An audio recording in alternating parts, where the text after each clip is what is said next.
What's up, guys? Welcome back to Customs of the Week. I'm Jason. This is Dillon. What's going on, guys? We finally reached episode 10 of season 2, and this has been, I know, a very, very long awaiting season to be ended because we want to go back to what we first originally started with the first Customs of the Week and the whole idea of it. It's taken us a little bit longer than usual to finish the season just because we've had a lot of, football seasons here, and we've had a lot of football cleats to finish and a lot more videos to film, but don't worry, guys. We're gonna try to get back into like a really tight, we definitely be hitting you guys every week with an episode come season 3. So we'll probably be taking about a week or so off before we get to season 3. But we really want to bring like a whole new production to it, and even have it a little different from season 1. So just something really exciting that you guys hopefully will look forward to seeing every week, and we'll be introducing you guys to a lot of new artists. So today we're gonna kind of have a real free-flowing episode, and we're gonna talk about 10 of our favorite shoes that we've ever done here at DCF, and we're just gonna kind of have a little trip down memory lane. So let's go ahead and get things started. All right, so the first pair, looking at the date in my phone, we have March 21st 2013. So this is over 5 years ago. So this was when we did the threezy pack, obviously inspired by Kanye's colorways from the Nike Air Yeezy ones, transferring it onto the Jordan 3.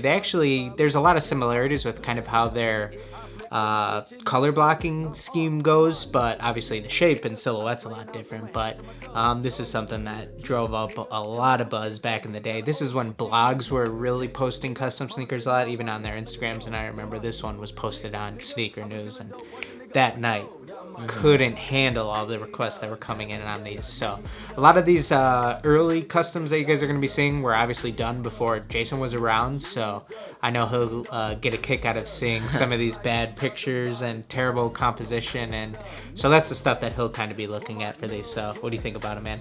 Oh yeah, like you said, I don't recommend having the whole website and the photo and everything. Right. No, but like you said, I think these made a huge impact, and even today I have friends who like, oh, you work with the guy who made the threezes, Crazy. It's crazy. 5 years later. So next up we have the Trinidad James 4s, and again, these are 5 years old, like you. Yeah. These are 5 years old, so Dillon was my age when he was making these. I can't believe that sometimes, and I like what you were going with these. Obviously with these, because you're going for like that alley kind of like, I don't know, would you say like city jungle look? Yeah. You know I mean, it was when I was kind of doing everything myself, the photos and the artwork. You kind of didn't have that much time to go out necessarily and like do everything you want, whereas like that's why it's been such a game changer having you being able to really add a whole nother creative side to just the photography and videography and how you display the stuff to the world. So this is just on a tree stump, and I think it adds well to like the overall shoe. Yeah, no, I feel you. It really does add well. Yeah. Thank you. So I don't want to tell the entire story on these because we've told it on the page before, but this was a really cool experience. I got to actually meet Trinidad, deliver his pair to him. He loved them. Super cool. Obviously, it was inspired by him, so it was really cool to be able to go to his concert, deliver the pair to him. And that was the first time I ever worked with a celebrity, so pretty cool to take a trip down memory lane and think about that now. All right, and so next up we have a pair of the dragonzord LeBron 10s, and man, these brought out the inner childhood in me. The date says September 4th, 2013, so these are also 5 years back. And, this really helped me relive my childhood, the Dragonzord from Power Rangers. It's funny, I showed you before where I took these pictures. We went behind a grocery store, and there was the dock where they delivered all the semi-trucks come in, and there's all these steps there, and there was these kind of like rotted out steps and stuff, and it just had this like gritty look that I went with, and I shot pictures here all the time. So today, if you were to hand me these, I think I would have kind of gone more for like a city look, just because that's always where like these battles happen and everything, with Power Rangers. But like you said, at the time you could only do what you were really capable of, and using your environment, which I know we've talked about before. Yeah. Like if you don't have this huge city environment or whatever, you can just go and find what's useful, And so far, all that we've talked about, all these pairs, these were all shot with just my iPhone. You know what I mean? And this is probably an iPhone 4 or something back then, you know what I mean? So this is before I even bought my own camera. So, I mean, sometimes you work with what you got, you know what I mean? And you don't sit back and say, well, I can't take good pictures. I can't do this. I can't do that. Work with what you got, you know what I mean? Yeah. Next up, we have a Bel Air Jordan 3 that Dillon made back then in 2014. I think this is the first time you ever put Bel Air print on an actual shoe, right? Yeah, and then you could tell by the pictures that you obviously bought a camera at this time, and you're not only taking pictures on your phone no more. But I think what the pictures that you took back then would be considered like pretty good now. You know, you have a pretty decent amount of bokeh, which you know you're really targeting on one part of the shoe. And even this picture, I know there's a detail shot. It's crazy. Like I actually like that shot a lot. Oh, thank you. Yeah, so like when the Bel Air Jordan 5s came out, they only had the Bel Air print really on the sock liner and the inside. So I was like, you know, we need to bring that to the outside a little bit. Transferred it onto a couple pairs of the Jordan 3s. And yeah, this is definitely one of my favorites. All right, and so next up, this is probably my favorite pair on this entire list, a Paris Floral Abstraction Jordan 1. The Paris Dunks are one of my favorite Nike SBs ever, and I wanted to add my own spin on it. I love floral print, roses and everything, so I wanted to, you know, kind of mix that up with the Paris SB scheme, and that's what we came up with for these. I think anytime someone asks you what your favorite custom is, I've always heard that these are actually your favorite ones. Why is that? I think they're, you know me, they're just so colorful, you know what I mean? But the color blocking is like what's really cool, and one of my favorite parts about working with Jordan 1s. There's so many things that you can do. So if you actually break these down and look at them, there's quite a few panels that are just solid beige. And then you have the swoosh, which is just solid maroon. But then you have 4 or 5 panels that are pure crazy madness that you could stare at for minutes and minutes on end, try to understand what's happening. And that's something that I try to build in within all of our art and shoes and stuff, that you can mix simplicity, but then at the same time, sometimes you can just create something that makes people really wonder what is going on there. You know, I need to dive deeper into this and really try to figure out what's going on. So next up, we have a pair of what the Kobe Jordan 6 that Dillon made back in 2014, probably the later part of 2014. And these actually came out pretty cool, man. Like, you can see like the detail. You can see the detail in the shoes, like even like the top view.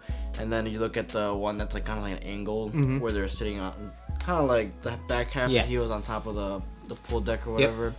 Those are actually a pretty cool shot too. I think the biggest takeaway from this picture is that the wood itself is very kind of like dull and boring. So that means like the colorful shoe, they stand what out, it actually is, it really stands out, and nobody really pays attention to the background as much as the shoe. Yeah, it doesn't distract at all. You know what I mean? And I think the What the Kobe 6s are probably my favorite What the pair from all the Nike basketball collection over the last, I don't know, 5-6 years that they've been doing all the What the themes. So I definitely was excited to try to transfer that onto a Jordan. All right, and now we're gonna finally be getting into some pairs that Jason actually got to shoot. So this is where you'll start to see the photography get a whole lot better.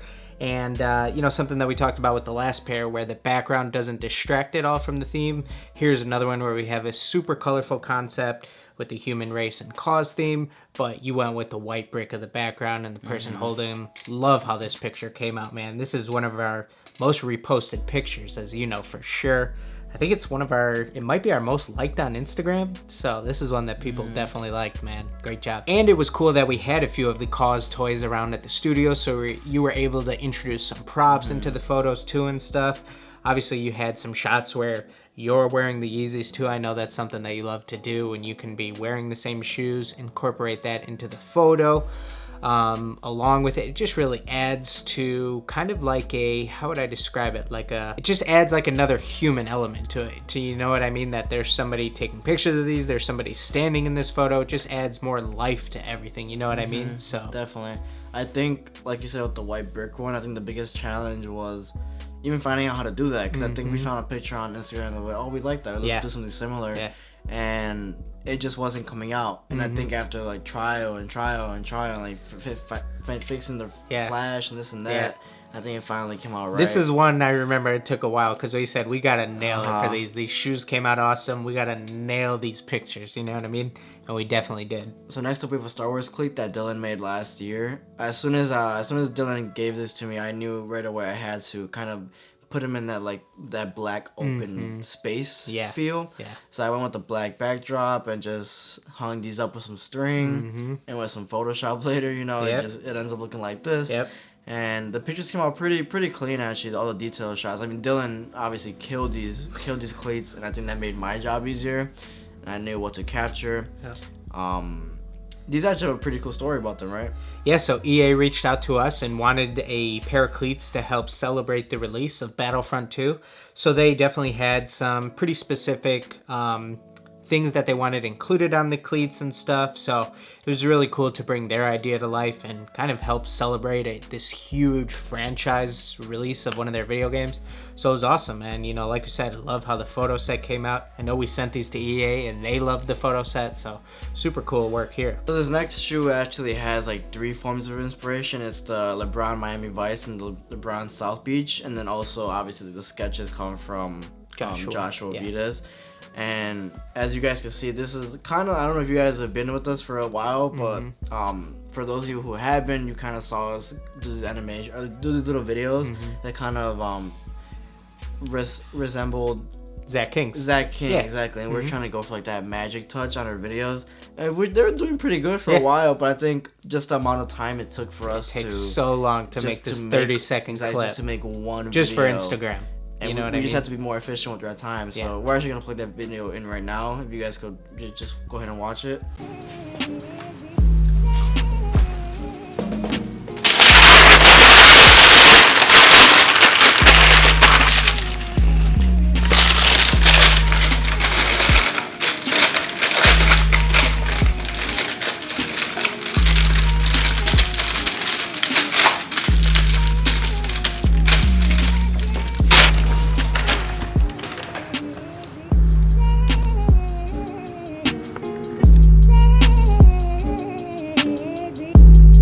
And as you guys can see from the video, obviously like the idea of like sketch coming to life, and like that's the shoe, that's what the inspiration was. And overall, these came out clean, man. I know these got reposted everywhere too. Yeah. And I think that this itself, the picture and the video is probably like one of the best jobs that you've done of just storytelling. You know what I mean? So with the picture, everybody says, wow, that picture, it looks like the shoe's like, what am I looking at? You know, is it a sketch? Is it a painting? You know what I mean? You trick the eye, you know what I mean? And then with the video, since we were able to have the real shoes inspiration, you know, crumble it up, just play a little mind trick, but just the storytelling, you know what I mean? Because a lot of times everything moves so fast around here, and, you know, shoes come in, they go out.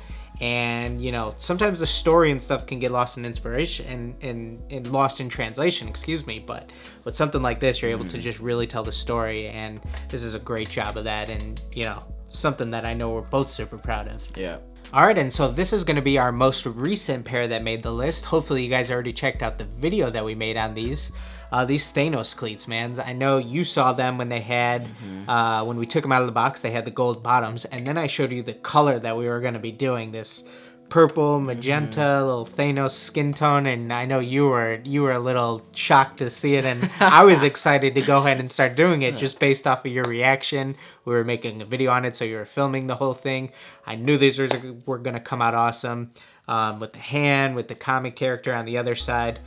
These just really stand out, really pop up against the turf that we shot them against. That gold sole is crazy. Love how these came out, man. Yeah, like Dillon said, if you guys haven't yet, make sure you go check out the video that we made on these. It's a pretty great video. And I think my approach to these was the shoe, the cleat literally is, you don't need anything behind it. You know, it can literally be black, white, red, whatever. Like the cleat did its job.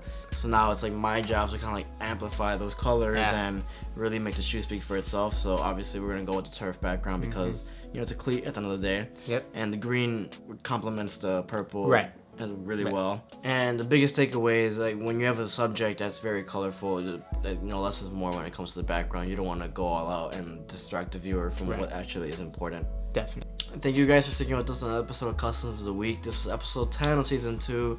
We're excited to get back to how we used to do things where we would talk about 5 brand new up and coming artists every single week, and I think we're just excited to really put that light back on the people who really deserve it and who aren't getting it from social media. Yeah, because we all know how that feels. Yep. So since we're going back to that old season 1 feel, let us know in the comments who you guys want us to check out. You know, DM us, message us, whatever you want. Like, let us know who you guys are following right now, who we should check out and feature on this cool show. Yeah, so I think that we wanted to do today's episode based around some of our past work because within season 1, I know some people said, how come you guys don't post yourself? Or when we had themed episodes to this season, some people would say, how come you don't post yourself? we don't really want this show to be about ourselves. We have an entire YouTube channel where we kind of post what we're working on, tutorials, and just a lot of stuff. So we don't want to spend too much time talking about what we do. We have plenty of other videos kind of doing that, and we'd rather have this show being about putting a spotlight on those other up-and-coming artists. So that's why we kind of wanted to end the season with this episode before we move right back into that fun, engaging season 1 feel. So super excited for that. Go ahead, give this video a like if you aren't already. Make sure you're subscribed, as we will be posting the new Customs of the Week series every single Saturday, probably starting in about 2 weeks. So go ahead and make sure you're subscribed, and we will see you guys in that next video.